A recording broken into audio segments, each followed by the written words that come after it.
तो हेलो नमस्ते अस्सलाम वालेकुम सत श्री अकाल केम छो बैक वेंचर्स।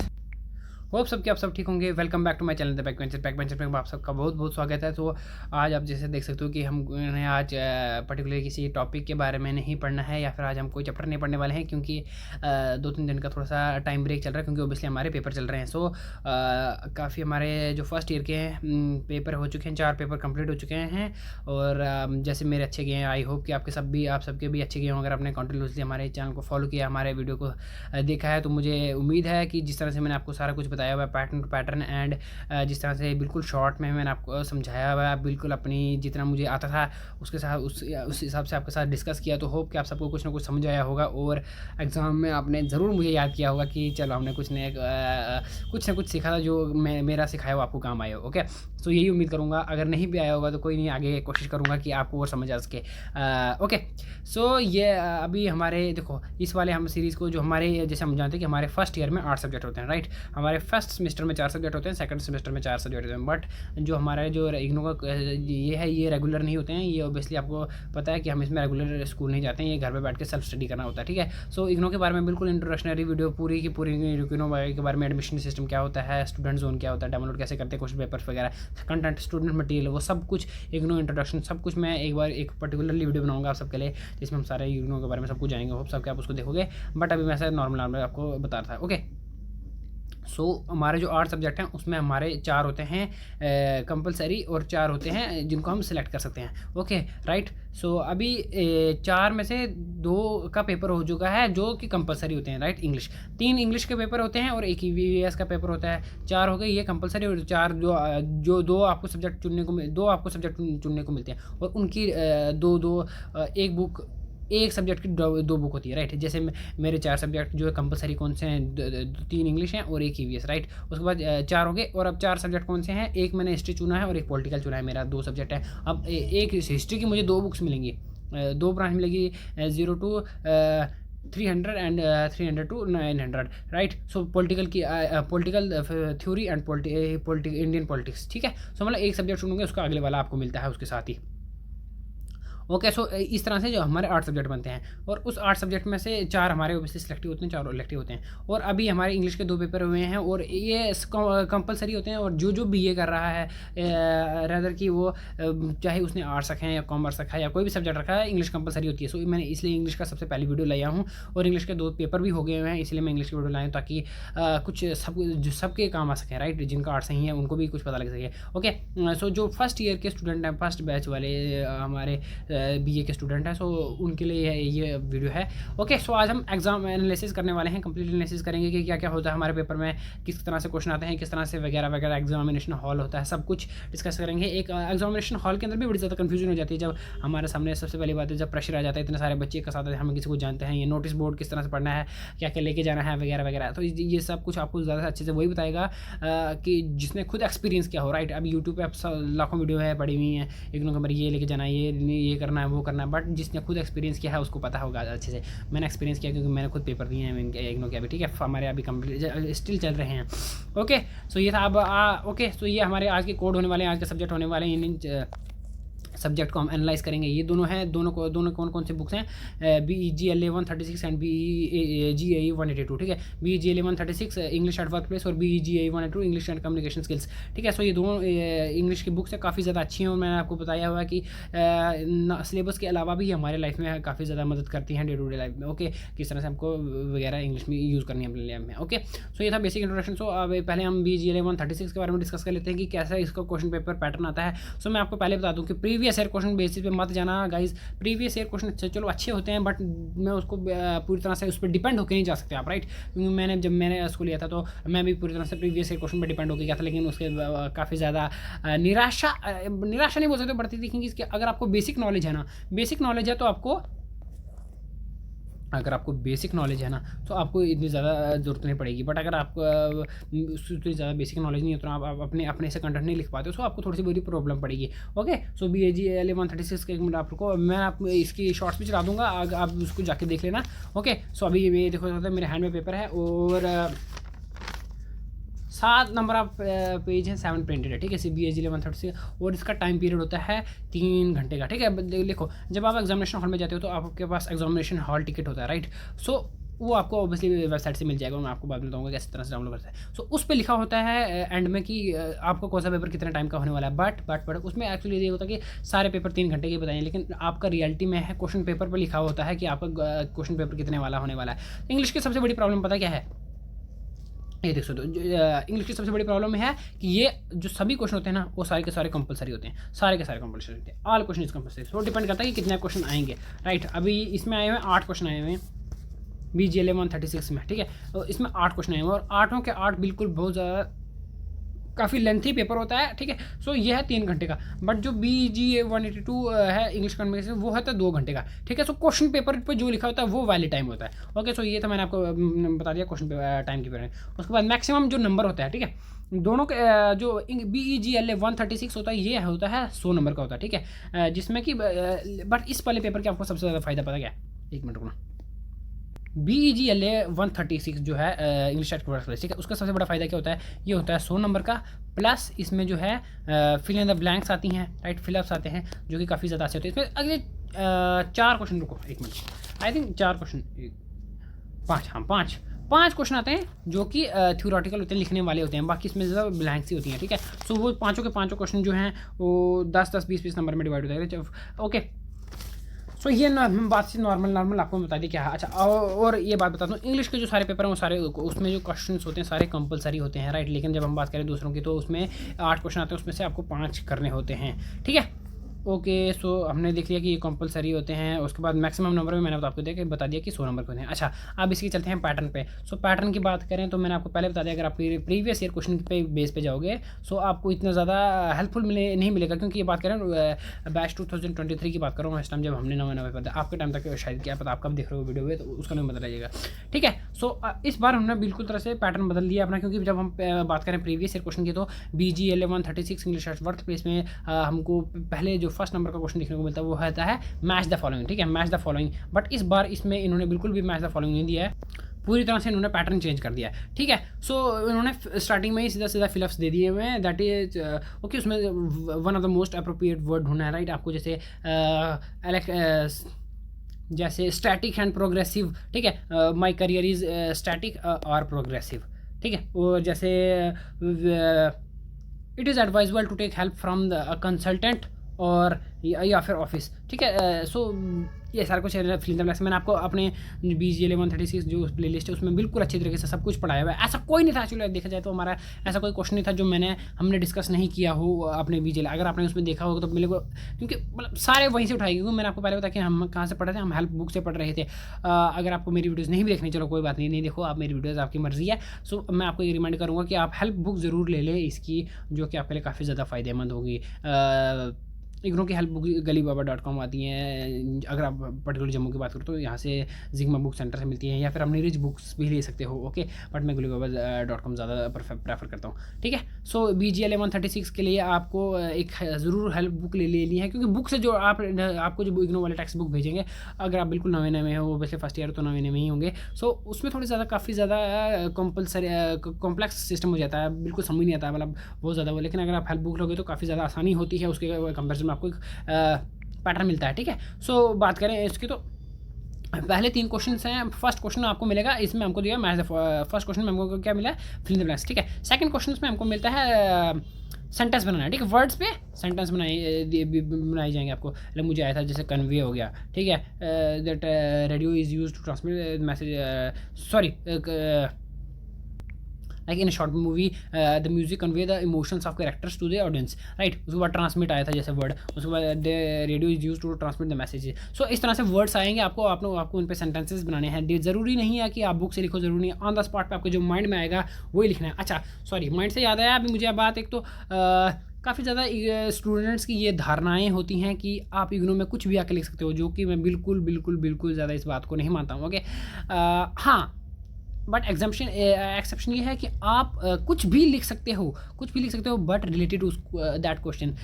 कुछ महान लोग तो मुझे ऐसे मिल गए मेरे दोस्त हैं, लाइक कि हमने पूरे गाने ही लिख के आ गए थे मूवीज़ में, सॉरी पेपर में, मतलब गाना लिख के आ गए। बट वो बोलते हैं ना कि ज़्यादा फेंक दिए बंदे ने, इतना ज़्यादा तो नहीं हो सकता कि गाना कोई नहीं लिख के आ सकता, बट कुछ मतलब बोलते कि इररिलेवेंट लिख दो बस, that is the thing is कि पेज भरने हैं। बट ऐसा बिल्कुल नहीं है यार।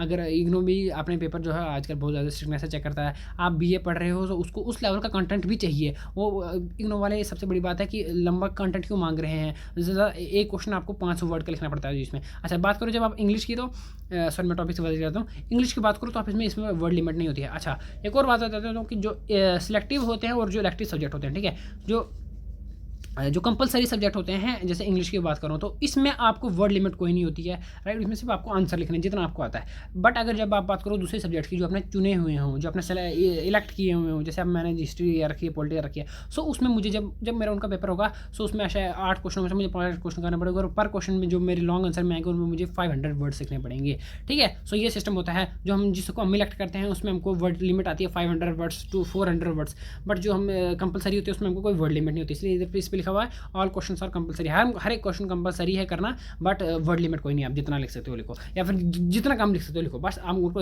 वैसे इंग्लिश में सबसे बड़ी बात क्या है, सबसे पहले match the following fill in the blanks आएंगे, बट दो चार क्वेश्चन आएंगे। एक ऐसे आता है, और मैं आपको आगे जाके बताऊंगा, और 2-3 लेटर्स आते हैं, वो भी हम आगे जाके बताएंगे, ठीक है।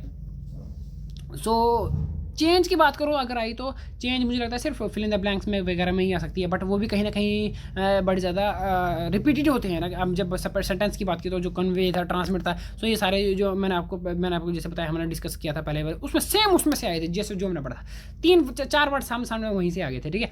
सो काफ़ी ज़्यादा वो मेरे लिए हेल्पफुल रहा, ओके। तो उसके बाद देखते हैं, हाँ, रीराइट द सेंटेंसेस भी आते हैं काफ़ी ज़्यादा। इसमें मुझे लगता है थोड़ी प्रॉब्लम बनी थी मुझे एक्चुअली। एक्टिव से पैसिव सेंटेंसेस आते हैं। सो स्टूडेंट्स, भाई मैंने ये अपने चैनल में डिस्कस किया हुआ है ये वीडियो, लेकिन द थिंग इज़ कि हम ओवर कॉन्फिडेंट हो जाते हैं। कभी भी ज़िंदगी में ओवर कॉन्फिडेंट मत होना guys.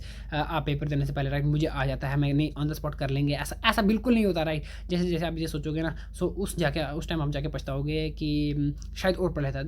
You know what the सबसे बड़ी प्रॉब्लम पता क्या है, कि पास होना सबसे बड़ी प्रॉब्लम नहीं है, पास तो कोई भी हो सकता है, बट जब आप पास हो जाओगे, आपके पास रिजल्ट जब आपकी 60-70% आएंगे, तब आपको थोड़ा सा दुख होगा कि यार आसान था, बट थोड़ी सी मेहनत और कर लेता तो शायद परसेंटेज बढ़ जाती, राइट। तो यही बात होती है। ऐसा अंडरस्टिमेट बिल्कुल नहीं करके जाना, जब जाके देख लेंगे। देखो, सबसे बड़ी बात होती है संगत है यार, इग्नों में सबसे बड़ी बात होती है दोस्त फुसला देते हैं कि भाई यार चल छोड़ कर लेंगे, बिल्कुल वैसा नहीं है। आपने पढ़ के जाना है, तभी जाके आप उधर लिखोगे, और जब आप उधर बैठोगे, जब आपके सामने क्वेश्चन पेपर आएगा, और अगर आपने ओबियसली अगर आप पढ़ के जाओगे तो आपके जो चेहरे पर स्माइल होगी, उसका मतलब बिल्कुल भी कोई ज़्यादा प्राइस नहीं होगा, क्योंकि आपको एक अच्छी स्माइल आती है, यस मुझे सब कुछ आता है और मैं आराम से करता हूँ। अच्छा, सो इग्नो में और बड़ी बात है कि एग्जामिनेशन हॉल में आपको थोड़ा सा ज़्यादा फोकस रहना पड़ेगा टाइम को लेके, राइट, क्योंकि सबसे पहली बात है इतने ज़्यादा बच्चे होते हैं तो बिठाने में ही बड़ा ज़्यादा टाइम लग जाता है, ठीक है। सो कभी कभी बड़ी जल्दी भी बैठ जाते हैं, और कोशिश करें कि अपनी बॉटल लेके जा सकें आप पानी की, राइट। बट ऐसा नहीं है कि कंपलसरी है, बट वहाँ पर भी आपको मिल जाता है, वहाँ पर जो एग्ज़ाम में बंदे लगे होते हैं, ठीक है। सो पॉइंट क्या होता है आपके लिए, जो आपको पानी वगैरह भी पिला सकते हैं, ठीक है। आपको बाथरूम भी जा सकते हो 1-2 बार, ओके। सो ये था पेपर के बारे में बता रहा हूँ, ओके। सो हमारा फर्स्ट लेवल पे कौन से आगे BGL 136 में, that is fill in the blanks. Second number पे आएंगे कौन से, आपको आएंगे सेंटेंस मेकिंग पे, वर्ड्स दिए जाएंगे सेंटेंस पे। मैंने अपनी वीडियो में कितने बार बोल चुका हूँ कि अपनी वीडियो में मैंने बताया हुआ है। सो BGL 136 आप वहाँ पर जाकर देख सकते हो, वहाँ पर वही वाले सेंटेंसेज आएंगे बार बार भी, ठीक है। उसके बाद थर्ड नंबर पर आएंगे वापस, आपको rewrite the sentences, that is active sentences and the passive sentence, ठीक है।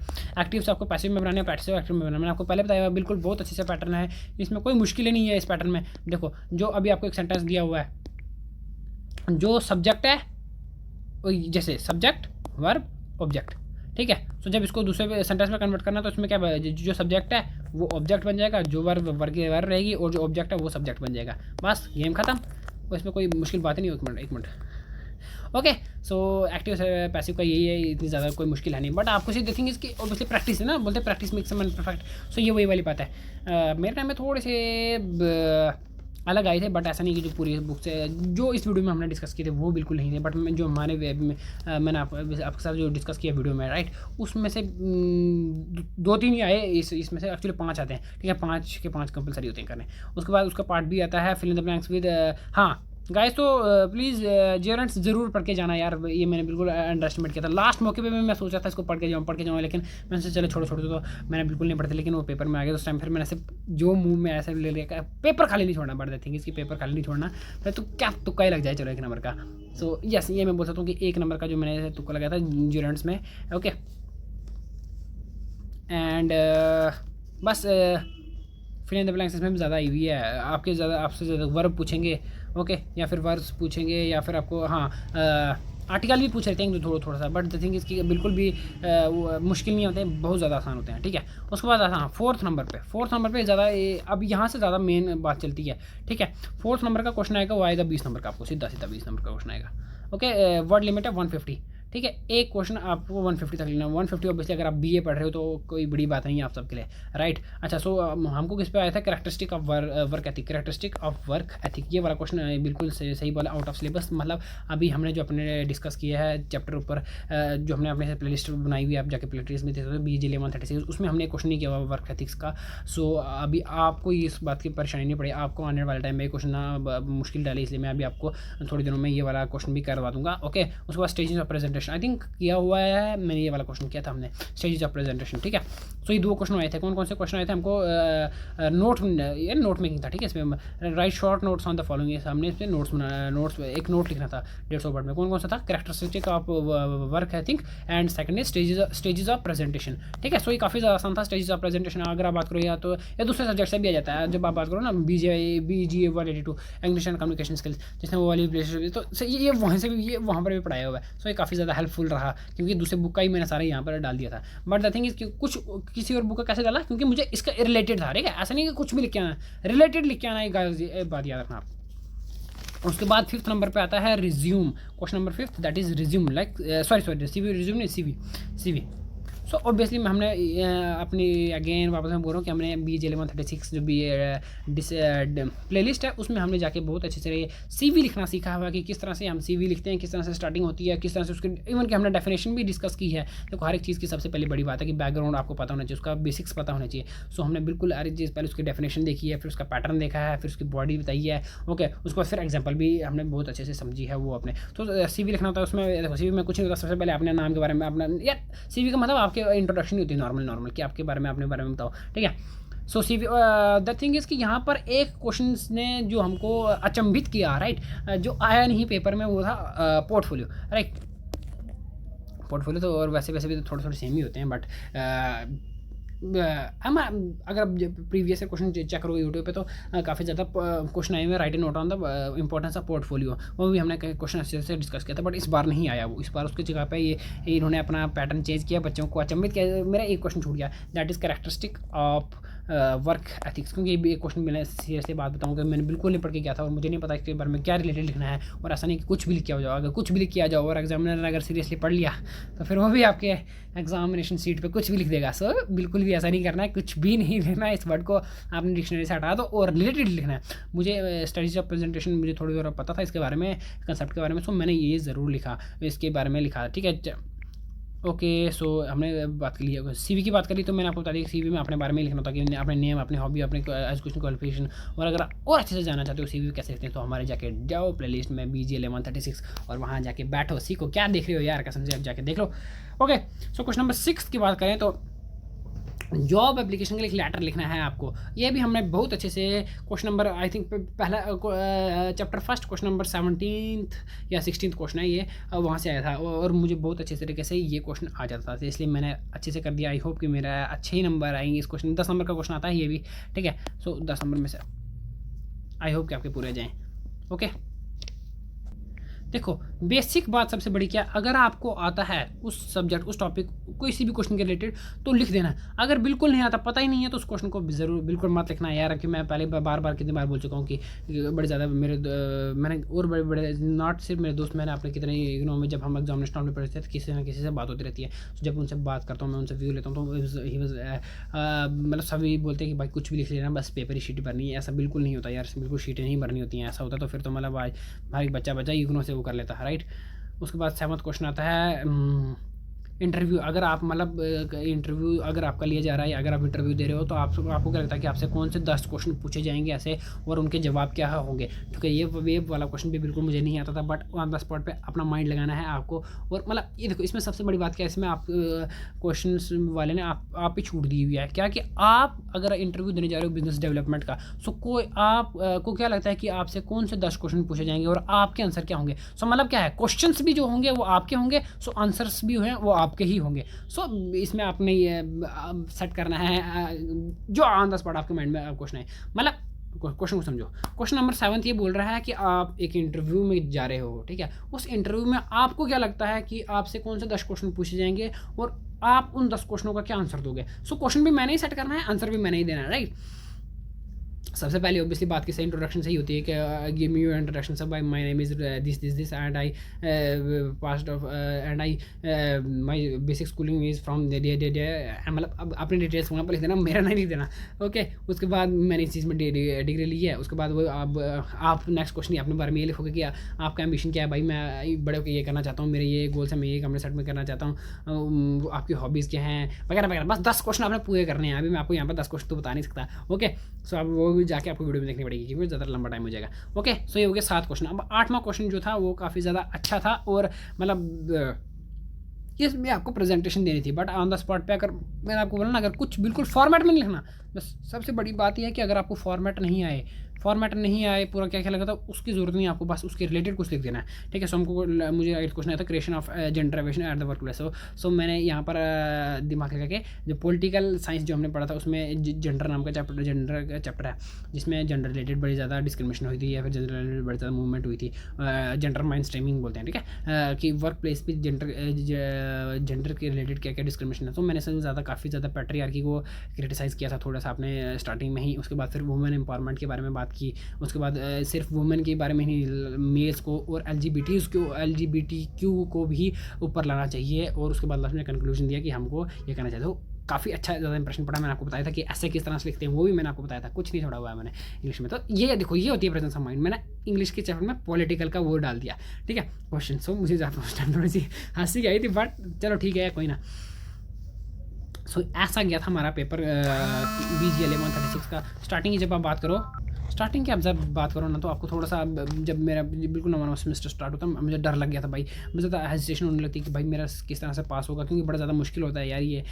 जब आप नॉर्मल आपके पास बुक होती है ना, सो बड़ी ज़्यादा क्रिंजी होती है, बड़ा ज़्यादा मुश्किल होता है उसको पढ़ना। लेकिन अगर आप जैसे जैसे धीरे धीरे पढ़ते जाओगे एंड बैक बेंचर्स की वीडियोज़ देखते जाओगे, तो बिल्कुल ज़्यादा आसान लगेगा। कोई मुश्किल नहीं होने वाली है गाइस, जब तक मैं यहाँ आपके साथ। तो कोशिश करेंगे फ्यूचर में आपके साथ बिल्कुल होने वीडियो। सो ये हमारा लास्ट में आपको फिर एक बार समरी बता दूँ, BGLA 136 जो है ये हमारा चैप्टर था, क्वेश्चन पेपर काफ़ी अच्छा गया हमारा, अच्छा पेपर। लास्ट में समरी फिर एक बार बता देता हूँ कि 3 घंटे का पेपर होता है। मैक्सिमम जो क्वेश्चन होता है 100 नंबर का मैक्सिमम क्वेश्चन होता है। 8 क्वेश्चन आते हैं, 8 के 8 कंपलसरी होते हैं, और 8 में से जो 5 क्वेश्चन हैं वो थ्योरेटिकल आते हैं, लाइक 2 एप्लीकेशन टाइप में होंगे, एक 2 नोट में होंगे, और एक इंटरव्यू होगा, ठीक है। और उसके बाद जो बाकी बचे 3 क्वेश्चन वो होंगे fill in the blank, grammar, ठीक है। सो ये था हमारा BGLA 136 का रिव्यू। आई होप कि आपको पसंद आया होगा, और हम अभी नेक्स्ट वीडियो में मिलेंगे आपसे, जिसमें हम बात करेंगे BGA 182 के बारे में, ठीक है। ऐसा होगी, काफ़ी ज़्यादा लंबी वीडियो होगी।